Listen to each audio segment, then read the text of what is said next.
and Scrutiny Performance Panel on Thursday the 5th of December. I'm Deborah Platt and I'm chairing the meeting. When speaking, please do not obstruct your mouth to enable lip reading or the use of closed captions. We're not expecting a fire drill, so if the alarms sound, please exit the way you came in. Please ensure that all mobile phones are switched off or to silent.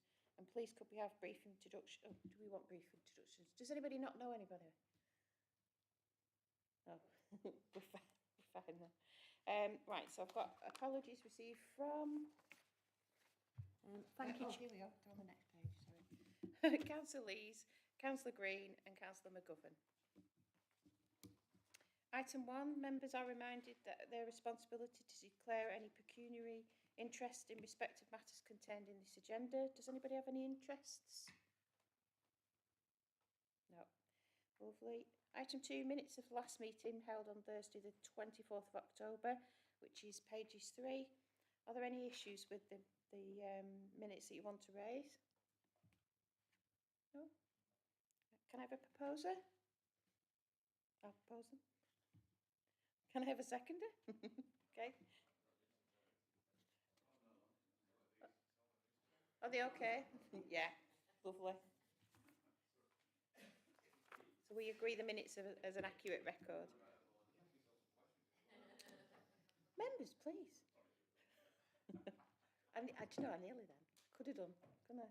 I might never have another chance. Item 3, performance focus paper, policy and governance quarter 2. Councillor Wilson is the executive member for resources, so he'll present the report, but he's supported by Holly Walmsley from Head of Policy, People and Partnerships, and also the Director of Governance, Director of Finance. What's that? Have we also got the Director of Governance, Director of Finance and the Head of Communications and Visitor Economy, Michelle Horrocks, Head of Economic Growth? All right. Oh, right, they're not coming, right. So we do have Michelle. Yeah.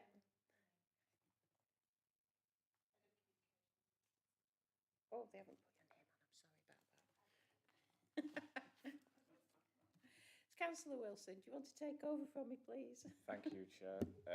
So obviously the report in front of members covers corporate services, which covers, as it says on page 8, 3 directorates. That's change and delivery, governance and finance, and then outlined there below each of those titles the services which operate under them. So we've got people under the change and delivery. We've got people, policy and partnerships, economic growth and communications and visitor economy.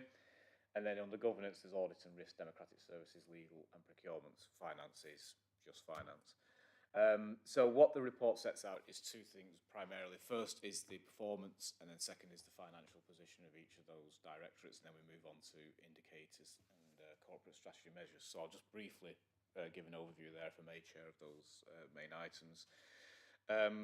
So first of all, I think it's a point worth making, as it says there on paragraph 9, that actually the success or not of corporate services is very much reflected by the success or not of the council generally. So if the council is delivering well, it's the fact that the corporate services that support it and work within it obviously are working well as well. So obviously some of the measures, although they are individual to each directorate, are there to be looked at. You can also measure it perhaps by a broader outlook as well in terms of council performance. If we look at the break it down by each directorate, and we look at the change in delivery, we can see some of the work that's been done there. We've got the obviously communications and visitor economy team delivered another successful programme of events. The final one this year being, of course, the Christmas lights, well, not the Christmas lights, the Christmas Winter Wonderland, and obviously the Santa's Grotto. So they look like they're going to be as popular as ever. The programme has gone well, and in fairness to Emma and the team who have been new this year, it's been probably a learning curve as well as an interesting sort of time to spend at the council and learn about how we can do things better. So I'm quite optimistic, Chair, that not only have I got a good programme, but as it says in the report, it will get better next year. In terms of economic growth, again, we've seen a lot of work done, whether that's things like the business breakfast, whether it's the careers events, the expo, which is particularly there to target individual people to individual jobs and looking at skills gaps and so on. So again, a lot of work we've done in that in the past, But I think the challenge still is to sort of how do we sort of refine and improve that. And again, I think this year has been a step forward on that process. And again, hopefully things will continue to pick up in that area. And then likewise, that leads us into the work that the team has done with the UK SPF money, which of course is a significant pots of money that we've invested wisely and hopefully where it's been needed the most, whether that's like the Royal Grant Scheme or the Startup Programme, working with Boost Lancashire again to support businesses in the area. And we can see that perhaps with some of the data in the next report about the number of jobs created and so on. So I think there's been, again, evidence there of effective work that's been done. And hopefully that'll continue to be the case. In terms of people, policy and partnerships, again, we've got a recruitment strategy which has been an award nominated, as it tells us in the recruitment strategy in the report. But again, we should be positive about that because, obviously recruitment is very important for the organisation. The recruitment levels we see a significant improvement in. But I think the other thing that probably doesn't say in this report, but I will be nice to everyone in the room, is that the quality of the recruits also has been notable in terms of its improvement, I think, and in terms of the fact that we've got a lot of new people in at senior level who have sort of really hit the ground running and helped the organisation move forward. So I think that's been a success as well. On governance there, it references the new member portal, which obviously members may or may not be aware of, but that has been implemented. We've also had the elections, and again, in fairness to Catherine and the elections team, they got through the local elections and PCC elections in May, and then just when they thought they could take the foot off the gas, a general election was called, so that sort of threw an extra dynamic into the mix for the team this year. But once again, they met that challenge more than capably. And we've also actually made sure that we've started to work on reviewing the Constitution as we said we would do, so that work's underway. In terms of the finance team, again, I think we agreed at Cabinet recently about the new financial system that's going to, or we're going to agree at Cabinet rather about the new financial system that's going to be procured. We've got the Fit for Future programme, so again, work's been going on to that in terms of looking at budgets and savings and so on, as well as looking at the payroll, as it says in the report there, which again is important in terms of making sure, again, that's fit for purpose. In terms of budgets, if I may move on to the budgets of each of those directorates, Chair, you can see there starting on page 12, it gives us a breakdown in each of the directorates. So we can see we've got a variance there, underspend in change and delivery of £78,000, and the details are there, a detail from paragraph 27 below. In governance, £75,000 variance over, and same with slightly up on finance of £28,000. I give those headlines, Chair. Obviously, I don't want to read out every paragraph in the report in terms of the detail, but you can see that the variances aren't hugely off target, as it were, in terms of what we'd anticipated at the start of the year. So I don't think there's anything there that where the alarm bells are ringing, but like everything, you want to be on track. You don't want sort of too many overspends creeping in. And again, work's being done to address that. Looking at the indicators, starting there on page 15, we can see that in change and delivery, performance is generally being good with the indicators. Most are either on target or within the 5% threshold. We've got those that are below, so if we look at the couple of areas there perhaps that just need to be addressed, percentage of email open rates with the Attain systems, well, that is being monitored and looked at as to how we can actually improve that, because again, that's important in terms of contacts and marketing and so on. Number of businesses attending council business network and engagement events. Again, that's a real challenge because obviously you do a lot of work with engagement with businesses, and sometimes you have to refresh what you do to get new interest, but obviously people working in business are very, very busy and it's challenging. But again, I think the programme that it outlines there of things we've got coming should hopefully address that and make sure we're reaching out to as many businesses as possible and engaging in council run events. The number of enterprises receiving grants, again, the grants programme is something that we think has been really important. It's worked and worked well in the past. We have had applications in for various grants. We continue to receive a lot. We're trying to do more in terms of reaching out to businesses and making them aware that those options are available to them, such as the work on Chapel Street recently and other such schemes. So we are continuing to work to address that. And then the last one there is the absence due to sickness. Would emphasise there that overall the sickness absent rates are on target. This is short-term sickness absence. perhaps something to do with the period that we're looking at the time of the year, but nothing in there that's a consistent approach or a consistent problem. So at the minute, nothing identified as being a major problem. Looking at governance, again, starting on page 17, you can see there that 9 of the indicators are on target, 4 off track. The audit plan's completed. As it says there, it's below target due to 2 reports being at draft stage when the report is the governance, but they have now actually been finalised, so that is done. Percentage of agreed internal audit actions implemented by management, again, is below target, but again, we're looking at that, and that's actually being addressed. So again, hopefully each of the directorates will bring that back on track. The one that always amused me, but the way it's described, the number of near misses actually is an important issue, but it's not clearly defined. But again, that's obviously a health and safety matter, and important that we make sure that is addressed. People need to be safe in the workplace. And then finally, the percentage of complaints to the chief exec responded to within 10 working days. I have to say, Chair, I think we have discussed this at different meetings in the past. I'm always a little wary of this target because I think it's important you do have a target for the chief executive, but when complaints are made that are complicated or involve people from different departments, etc., I'd much rather it take a little longer, but a quality response is provided rather than something that's rushed. So I think it's important we keep the chief executive held to account, as it were, in terms of not letting things slip, but I do think sometimes that can be a bit of a harsh target. Although it probably doesn't do any harm to keep him on his toes. In terms of finance, we can see their supplier payments within 30 days. That's below target. That has been the case in the past. We have discussed it here. We've discussed it, I think, at Cabinet as well, actually, in the past. There are new systems being put in place which should make serious advances in terms of making sure that this is addressed, but also it requires the people to do it as well. So we do need staff to engage in that. We need to make sure that the new system's up and running and everyone's fully trained in using it. And then we need to see that improve because it is important we pay our suppliers as quickly as possible. Not always our fault. Sometimes it is the issue of suppliers not actually supplying the right invoices, etc. But even so, it's important that we deal with it and deal with it quickly. Just finally, Chair, just to finish on the page 19 in terms of the corporate strategy projects that are covered by the services we're looking at, you can see there that 1 is complete, which is great, the Rural Businesses Support and Grant Scheme. 5 even, can't count. 5 rated as green, and the 1, which is the Economic Development Strategy, is rated as amber. I think that comes up in the next report as well, but that is actually work that's still going on. It will be done within the year.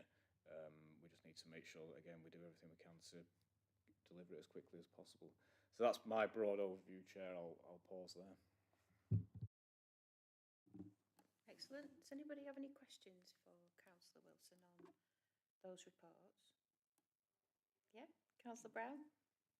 Well, thank you. And thank you for that comprehensive assessment. I think there's a lot of good stuff in this paper, actually, and there's a lot of really good progress. But I do have a few questions.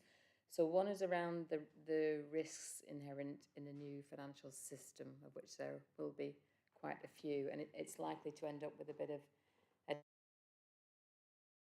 when we look at the external audit report cost further down, it reads that they're plus 100% in 1 year, so 48k over the 42k budgeted. So I guess the first question of that is that a one-off on the external audit? Do we think that's likely to continue, or what caused that overspend in 1 year? The second one is, have we anticipated anything around additional testing of the new financial system, because there will be additional costs within that, and I've seen the paper. I don't think it talked about additional testing and such with that. So that's do you want to take one question at a time? If that's okay with you, Chair. Yes, in terms of the testing, it is. I did discuss this only, a week or so ago with Louise and Neil. In terms of looking at the new systems, they're very, very positive about it in terms of the benefits it's going to bring, and they think it's going to sort of be a sort of step change in for the council. So I do know it is that they are doing that. What I'll do and what I'll say, Michelle, is actually I don't know the details of what testing has been done precisely. So rather than sort of waffle on is actually to ask either Neil or Louise to come back and actually sort of give you details of what they're actually doing now and what's being done. And it gives you a better flavour, if that's okay, as to what's actually happening. In terms of the audit cost, yeah, that's up. I don't anticipate that being the same again, but again, I can ask them just to address that if you want. I don't know if Alice has got anything. That was the you want one to add off on that. because That's my understanding. the fees were agreed, weren't they? Yeah. Sorry, I got feedback here. Sorry. Yeah, I think it says in the report somewhere. I think I've seen it. Just a minute. They were agreed. About the agreement to the fees, I think that was a backdated agreement which then runs forward. So it was a catch up on the old scheme to go into the new scheme. So it should be more predicting that was a one off.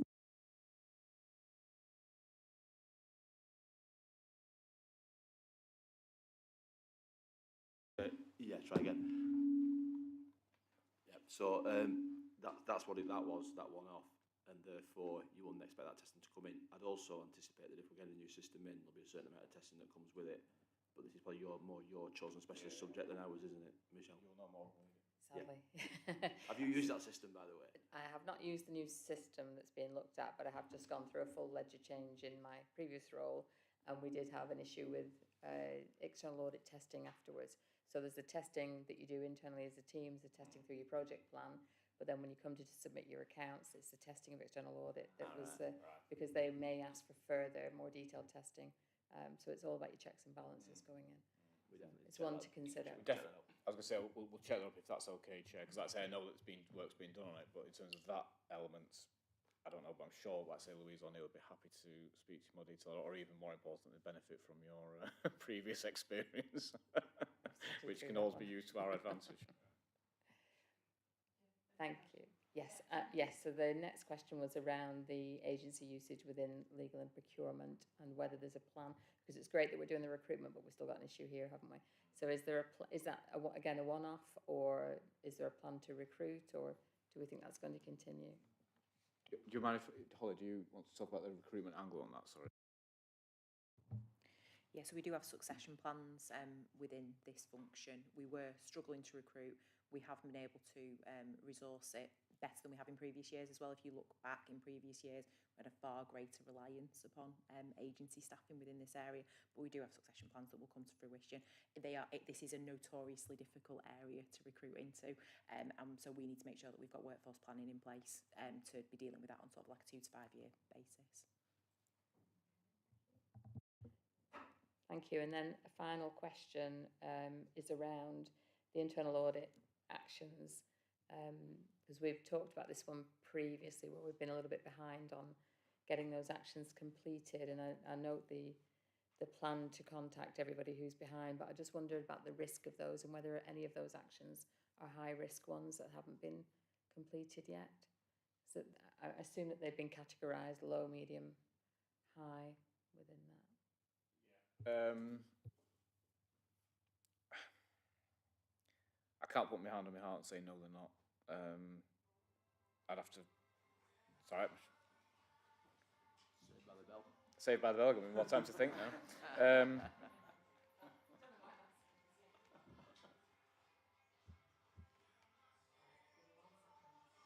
All right.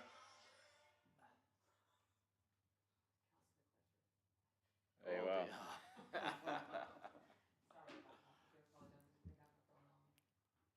Don't worry. Yes. So what I was going to say, Michelle, simply is again when I speak, I'll speak to Louise and ask her to categorise that, because that's what I don't know what the scale of the risks are on the terms of those outstanding actions. Which is what you're asking. I think for this it would be helpful to see that if there are any high risk ones. Yeah. Thank you. Yeah, I can let you know. Yeah. Thank you, Councillor Brown. Do you have any questions? Yeah, Councillor Singh. Not as difficult, Peter. Nicer questions for you.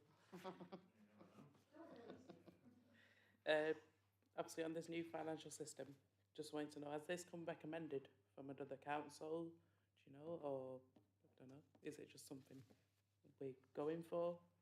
Yeah, I think. Well, I'm just trying to remember now the report. Is it informal cabinet? Yeah, it's just trying to remember on the reports from informal cabinet now. If Alice might be dig it out while I waffle. But no, I mean basically it's not. As far as obviously it's a new system. It's a new system for us. Whether it's being used by other councils, is that what you're sort of driving at in terms of examples? I don't remember reading that in the report as such, and Michelle's not shaking her as well, so I don't think I remember seeing that. So the answer would be to that is no. But I mean, well, I say it's no. Not so I'm aware. It doesn't mean that others haven't used it, but we've not referenced that as there is the reason why we've brought that system in. No, it's just in more the lines where you can ask them. If you got any questions or anything, you can use them as guidance. But second of all, the PAYE settlement agreement that took place. Do you mind just going a bit further on that? What happened there? Sorry, where's that? Paragraph 27D. Oh, thanks. It's increased cost of living, not budget, human resources due to PAYE settlement. I'm looking at Holly. Have you got any detail on that, Holly? This is my very limited finance knowledge, so I will go away and get you more information on it. But this is to do with the tax we have to pay on staff benefits. So it's an additional amount that we are charged over some of the extra benefits that we pay for our employees, such as the healthcare scheme. But we can provide additional information in terms of the breakdown of that. No, that's... Sorry, I presume that's a result of some audit or some feedback from HMRC about the classification of expenses, which is changes from year to year and also is somewhat subjective as to whether you put this in that category or not, because it attracts different taxation requirements on that basis. So that looks like a standard update. So yeah, that should be a one-off. Should be corrected now, but we'll check. It also could be the pay settlement that came out very late, because they always come out very, very late. And they put the odd thing within the pay settlement which changes the terms. You know, like an extra day's holiday here and an extra something there, and it does affect the bottom line. Obviously, it's a small thing for one person, but when you add everybody's together, it creates a larger issue. But I'm sure someone will do a follow-up report. If you could copy us all in, that'd be great. Have you got any more questions? Just on that one, if you could let us know who identified that. Was it HMRC or was it someone from the council? Yeah. That'd be good. No worries. Just to note. And then lastly, a bit on the lighter note, the Astley Hall, the 7,468 people, that sounds really good, and it's good to see that there's 1,000 more than the same period last year. Do you know roughly how has there been an uptake on the memberships, people buying? You mean the like the Friends of Astley in terms of that? No, I mean obviously that's outside our. We don't monitor that in terms of Is there not? the Friends I thought groups. there was like a membership you could buy where you can go as many times. Buying the tickets for the year. Yeah. Yes, we've got those numbers. So take up wasn't huge, if I remember. It was a couple of hundred, wasn't it, Emma, or something like that? Yeah.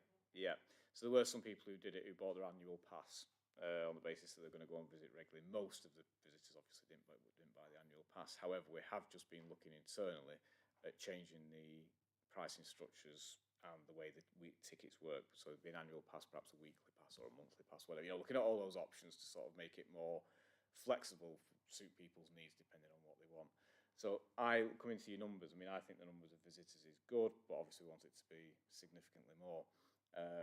We also want to exploit, and I use the word exploit, the asset of Astley Hall in terms of its offer, both in terms of visiting the hall, in terms of visiting the park, the functions that you could hold there, weddings, etc., which we do hold there, but we need to do a lot more of. So there's a lot of work that we can use and focus on, which Emma and her team are actually doing now as we speak, to make it far more attractive, because what we need to do is get people there. So I'm coming back to your point about the ticketing and so on. That's why we're looking at that. So we'll be coming back to members to sort of inform them of those proposed changes, because I think it's important we've got to obviously have a revenue, but B, it's got to be attractive for the visitor. So it's that balance to be struck. Thank you. Yeah, no, that sounds all good. You can just let us know what we're doing about it. Just so more people we can. I'd say they'll have to come back for it. Yeah, they'll have to come back to the council. Thank you. Brilliant. I'm guessing though that's there's some sort of marketing plan around whenever we go for events such as the Sparkle, the flower show, the biking events. that there's information available for those people to revisit us, because they might have come for one thing, but it doesn't mean to say they might not want to come back for other things, but also to visit the hall as such. Because you know, you get some events you can't go traipsing around the hall because there's an event on. So you know, it's a case of capturing those people as well, or capturing some way of getting back to them. I agree. I mean, and one of the things we did this year, which we've done in years before, is the Astley Illuminated. We've done that before, but we've never had as many people visit Astley Illuminated to the point where, dare I say, it was actually almost a problem in terms of the numbers there, in terms of the pinch points of people walking through. But it's a good problem to have. So the reason I raised that, Chair, is exactly to agree with you. Is how do you then capture, if you know something's successful, you know people have visited A, how do you then use that event to promote other events, and then how do you actually try and actually realise that obviously if people are interested you contact them again and so on. So one of the things the team has done this year, we've done it in bits previously, but we've done it more consistently this year, is that each event we are there promoting what's coming in the future. So again, if you have your programme for Choy Live, it mentions the Christmas light switch on. If you've got your Christmas coming down here for Christmas, there's stuff about what's going on next year. So it's important, as you say, that we use the benefits that we've got in terms of we've got a good audience of people who visit Chorley, so we've now got to expand that even further. And you know, our challenge that Alistair and I particularly set and the cabinet set back to the team is how do we do even more? How do we even, you know, improve our contacts and improve our reach beyond those people who currently visit our events or come to the town or do business in the town, in the borough rather. So it is important, you're right, we are doing that, and part of the destination management plan that we'll be putting together is very much tying into this, is what are the themes that we're selling Chorley on, how do we use those people who are interested, but more importantly, how do you reach out to those who don't currently come, and how do you make them aware of what's going on and give them reasons to visit. So it's all part of that wider body of work, but it's vital, as you say, that when you've got people, you reconnect. I mean, they're there, you just need to get them to return. Brilliant, excellent, thanks for the questions.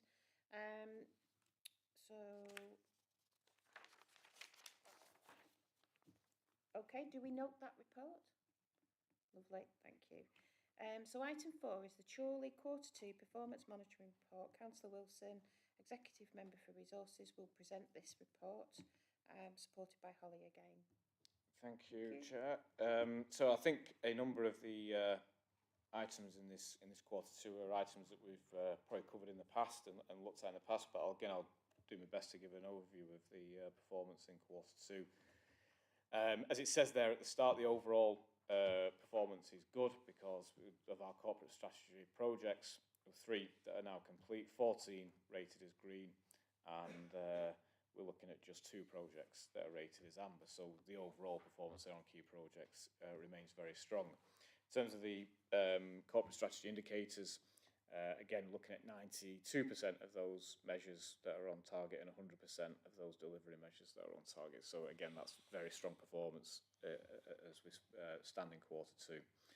Just briefly, I'll go through each of the 4 areas that we set out in the corporate strategy. The first being housing where residents can live well.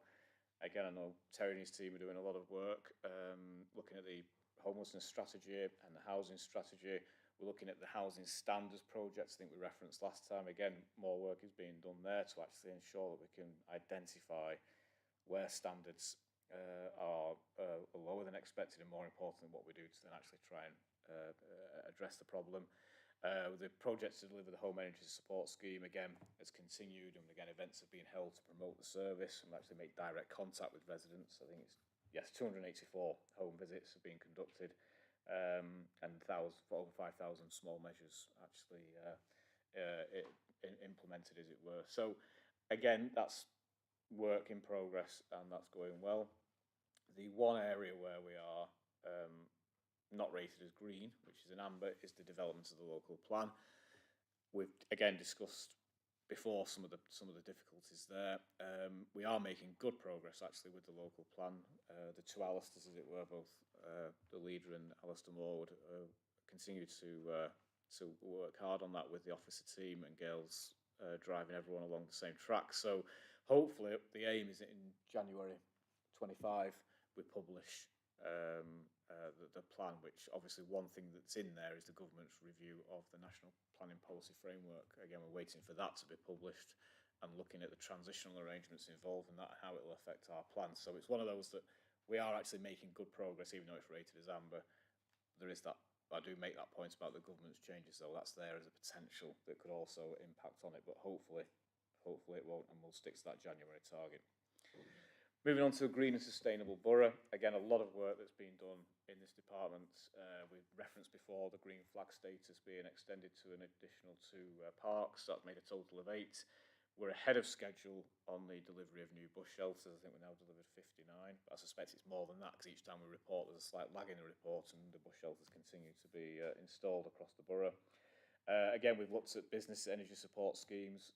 That's been successfully rolled out. And then likewise, looking at our council buildings, as members will probably smell before they see. You can see that the paint work's going on and a lot of the maintenance work's going on in this building, but it's important that we do it because otherwise you end up with bigger bills in the future if you don't address it now.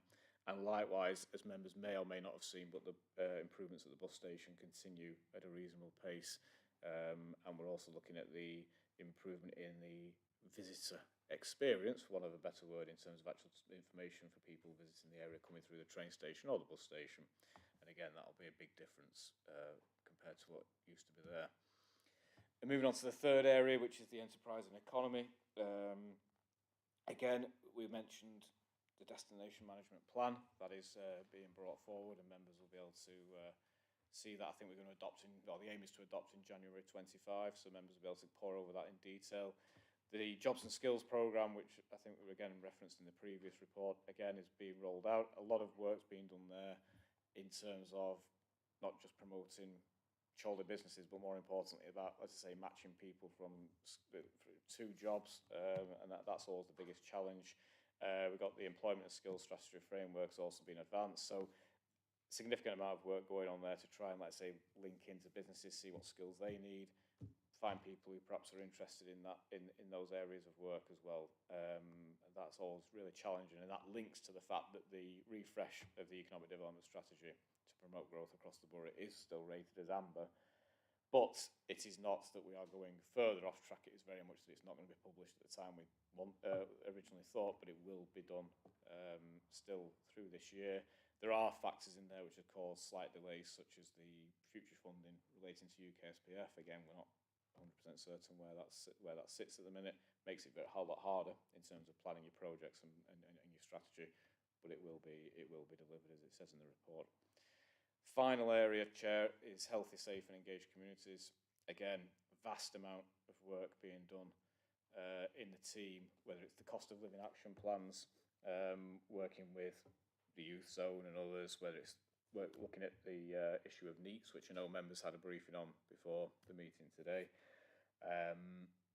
Big work, I'd say, a lot of work going on there in terms of supporting and helping those people who need it the most. Likewise, in the social prescribing team, significant amount of work being done there with some of the people who are facing various difficulties or various challenges, and assistance and support given to those.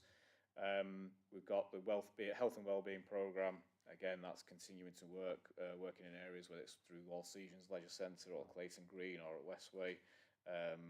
We've got the programmes being operated out of there, and we can see there, I think it says, yes it is, it's 299 attendees across activities. So again, good attendance, good engagement with residents, and hopefully doing some good. Antisocial behaviour action plan, again, has continued through this quarter, so again, work being done there. To engage again with communities, whether it was with the police, perhaps with some groups where antisocial behaviour has been a higher problem. So again, hopefully keeping a lid on that. And then finally the transformation programme, which again is work ongoing and reported in the past. So overall, as I say, the project's good delivery on the projects. We can see there in terms of the measures, the one measure that's reported there on page 37-38 is the percentage of customers satisfied with or dissatisfied rather with the service they receive from the council. Again, something we discussed at the last meeting about how we're changing the way we're measuring that in terms of the question being asked or the questions being asked. I think it's important that we get a real understanding of people. Are they satisfied with the way the call was handled is one, but more importantly, are they satisfied then with the service they receive after that is two. And sometimes, unfortunately, you can handle the situation very well and you can deal with someone professionally. it may still be that they don't get the outcome that they originally desired. And I think there's also an important ability to try and differentiate some of that as well, because clearly, you know, it's important to say, did you do everything you could to help, and have you been professional in the way you've dealt with someone, even if the answer isn't what necessarily they wanted to receive. So hopefully, again, when we get the new those in place, and we get the more detailed survey that will go out to people who've contacted the council, we'll get a fairer reflection. But as it stands, that's off target. It is a very challenging target of 17%, but we've got to keep doing everything we can to make sure that we do all we can to support our residents. So that will keep us on our toes. At that point, Chair, I will again pause for any questions or comments. Thank you. Have you got any questions, councillors? Yeah, Councillor Brown. Thank you. Again, another good report. Just a couple of questions for me. One is around, in terms of the housing, on paragraph 14, it talks about the assessing the properties that are rated as E, energy rating E. And you mentioned actually condition there. Will that assessment cover the condition of these properties as well? And then sort of a part B of that is around the timeline of that, given the cost of living, etc., and the impact on residents. It does sound a bit like we're going to send a letter, then there's going to be a second assessment. It kind of takes it to the end of winter for me, and I'm just wondering if there's a way to expedite some of that for our residents. Terry, you want to? Yeah. It's really done through the initial issuing of the energy performance certificates that are actually issued for a period of 10 years. Over a period of 10 years, properties can go one way or the other. And the way that they're actually assessing it, the energy efficiency of the properties, is to take the lowest acceptable grade, which is an E, and visit these properties.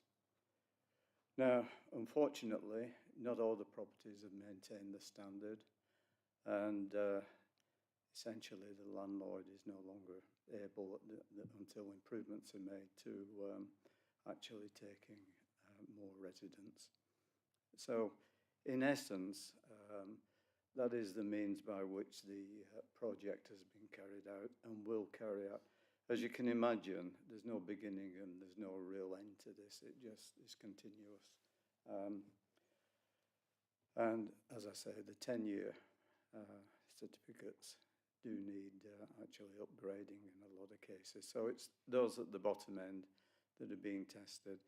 The time factor is somewhat difficult and is out of the hands of the officers in a way. It's if they actually do issue prohibition notices, it's how quickly the landlord gets on with it to get it back on the market. But we would hope it's completed in the shortest possible time. Thank you for that. And this will be my lack of understanding, but do the council have powers to be able to push that further if people are not playing ball with it? Well, it is a national standard, and the energy performance certificates are actually all listed for the various properties on government website. We have, in a sense, enforcement powers, which have been used, and effectively that stops the landlord from renting out properties. So there is a strong enforcement that has to be respected. Future, if they choose not to do anything and leave it empty, there's nothing we can do to bring that property back into, apart from taking compulsory powers, which would be very expensive and all the rest of it. So that's back to Terry's point. There can be a delay between an enforcement action being taken and them doing something about it. So in a way, it's a bit of working with them to try to get the standards raised up, and obviously there's a national scheme to raise it up to, I think, C ultimately, isn't there? Ultimately to get to level C, which is way above, you know, a lot of properties will really struggle to get to a C because of their age and the way they were built.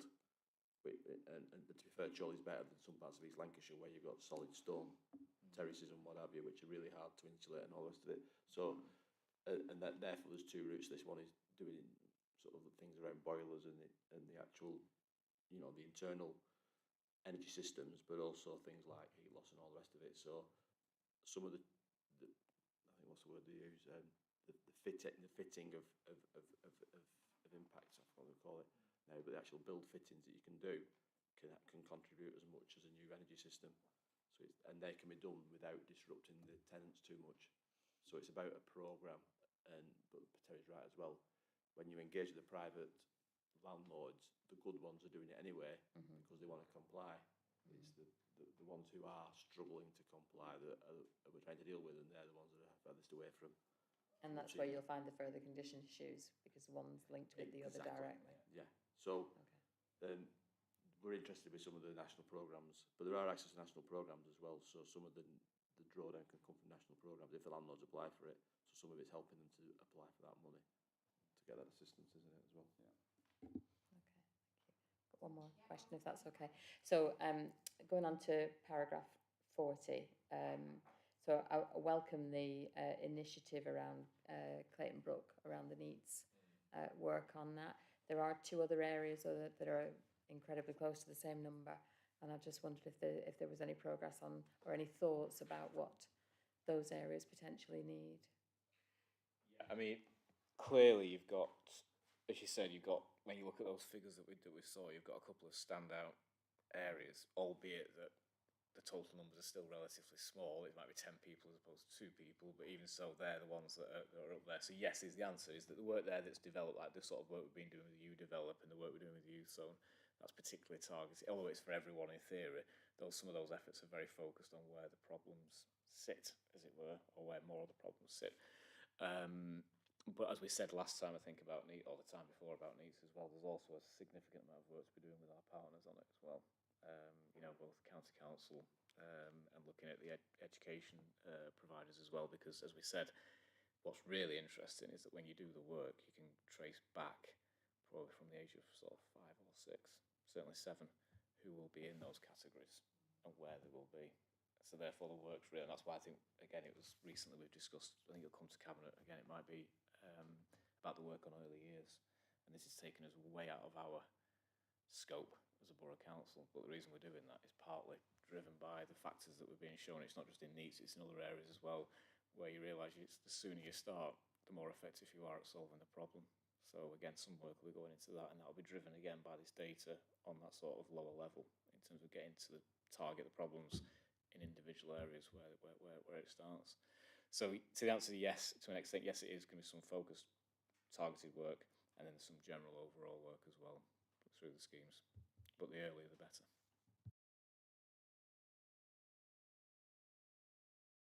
It was really helpful to receive it today as well. And I do wonder for some of those areas whether transport links is part of, we talked about it last time as well, and when you think about the number of new builds and houses in areas, and certainly in Clayton West, transport links are not fantastic to get direct to areas, and I do wonder whether there's something within that maybe needs to be looked at. I think Alison, I would say, but just very briefly, you're absolutely right, Michelle. I think everything that comes from access to jobs, access to education, access to other services, you don't, sometimes the most basic thing is you can't actually get from A to B. And that's a massive factor. And again, that's something perhaps, again, even slightly in terms of the employment and skills programs that's been identified as well as a major barrier to people getting, you know, to work, is the fact that how do you physically get from point A to point B. So again, it's something that, yes, you're right, it's something that's got to direct our efforts and direct our work and our focus. But it's interesting how it impacts on many areas of your life. It's not just work, or it's not just, you know, it can affect your deprivation, it can affect all sorts of things. So, and your health as well, access to good GP centres, so on and so forth. So it's a big issue, but do you want to? Yeah, I think what's interesting, those figures that were raised earlier today was also the part that housing associations and housing providers can play, because you look at those areas where the numbers are highest, you've got large amounts of social housing. Look at Exton's got a very low number because Exton's got a very low amount of social housing. Now, that's two things. One is those people are being put in those areas, back to your point about travel and transport, but there's also there's a desire and an obligation on those parts of those RPs to get some of those people into schemes. To be fair, they are engaged.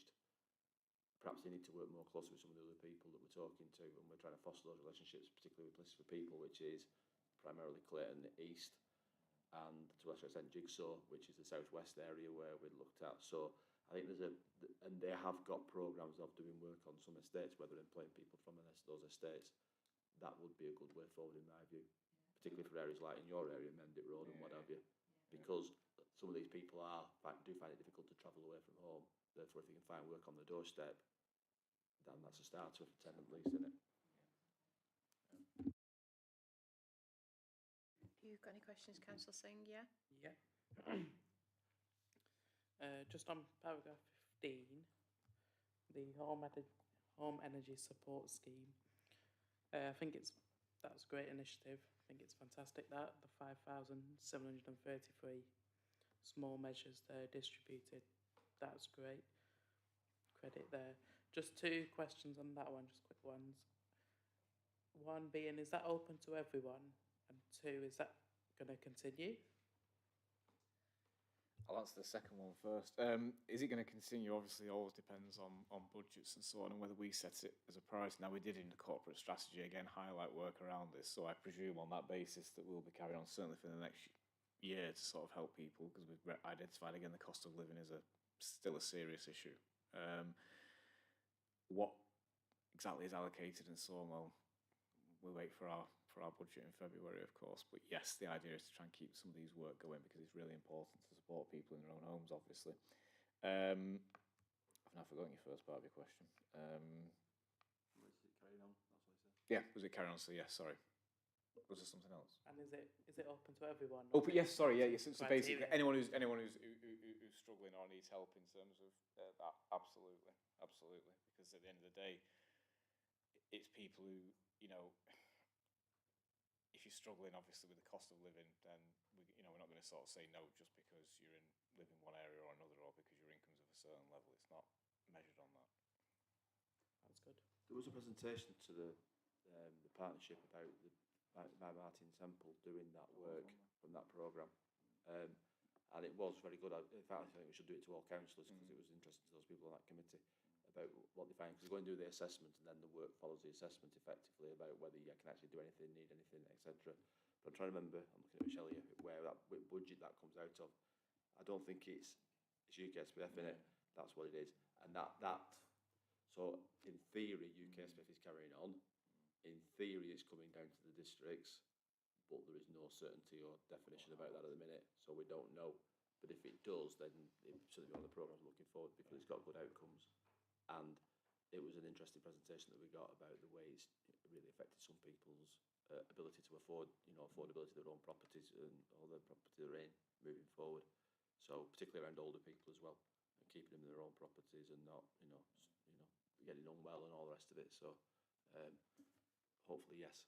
Yeah. But we need the government to guarantee the money. No, Which is said yes, but they haven't shown us the detail yet. That's okay. I'm sure we all hope that it carries on. That's fine. But if you can forward on this presentation or something, we can all have a look at it then. That'd be good. Secondly, paragraph on section 49, paragraph 49. Understand about the calls. Obviously, you always have. Not everybody will be happy. Understand about that. Completely agree with you on the fact that we're going to have one-to-one discussions with staff for training purposes. It needs to happen. We need to review, listen to calls, go through what's happened and understand where and why. Just wondering, is there an opportunity to actually, if somebody leaves a bad review, or a good review, to actually ring them up and speak to them to find out a bit more, like over the phone? Is that an option? Yeah, I mean, look, we can always go back, because you can, once you've engaged, obviously, with someone, if they're giving you a good rating or a bad rating, as you say, actually, I suppose you can always go back and ask further questions. I think the most important thing, though, is that we're actually getting more of that detail at the outset now, because that's the problem. There's been one question in the past, and that really is far too broad to give a real accurate measurement of what you're actually talking about. So you're, where you're at and what I presume what you're driving at is we need to know more as to why you've said what you said. And the answer is hopefully that will be done now with the way that with the more detail that we're actually driving down to. I don't know. I mean, I'll look to Holly in terms of, in theory, the possibilities are endless, aren't they? In terms of how far you could go, or you could recontact people and ask them more questions, or dig down further. I think the most important thing is we get a clear indication through this, let's say, through the new way of measuring, of whether people are actually, the difference between being satisfied with the way you were dealt with, the difference whether you're satisfied with the outcome at the end. They are very much two separate things, but they're both linked as well in one respect. So I think that's the most important. But in theory, yeah, we could do, to answer your question. That's good. If you can just keep us up to date how it goes. And when It'll keep being reported. It'll keep being reported. And that was discussed at shared services last night. Yeah. So we got an update on shared services from between both councils, because there was a comment made about people from Chorley answering the phone to South Ribble and vice versa. Well, that's the whole point. If they're spare, they pick the phone up regardless of, you know, the systems are linked. So, and therefore then the question was about outcomes as opposed to how quickly you answer the phone. So there was quite a long discussion about that last night. So it's on everybody's radar. No, thank you. Thanks. Lovely. Any more questions? No? That's brilliant. So what are we doing with this one? Oh, we're noting this report. That's lovely. Thank you very much, Councillor Wilson. Item 5 is any urgent business previously agreed with the chair. I don't have any urgent business, but I hope that you've seen that from previous ONS meetings and scrutiny meetings that the officers are following up with the information that we've been asked for. I think the latest one was the needs today. But there's at least 3 pieces that came out since the last one. So obviously after this one there'll be a couple coming out as well from your questions. And the date of the next meeting is Thursday the 16th of January. It's next year already. Thank you for attending. I'll now close the meeting. Thanks very much.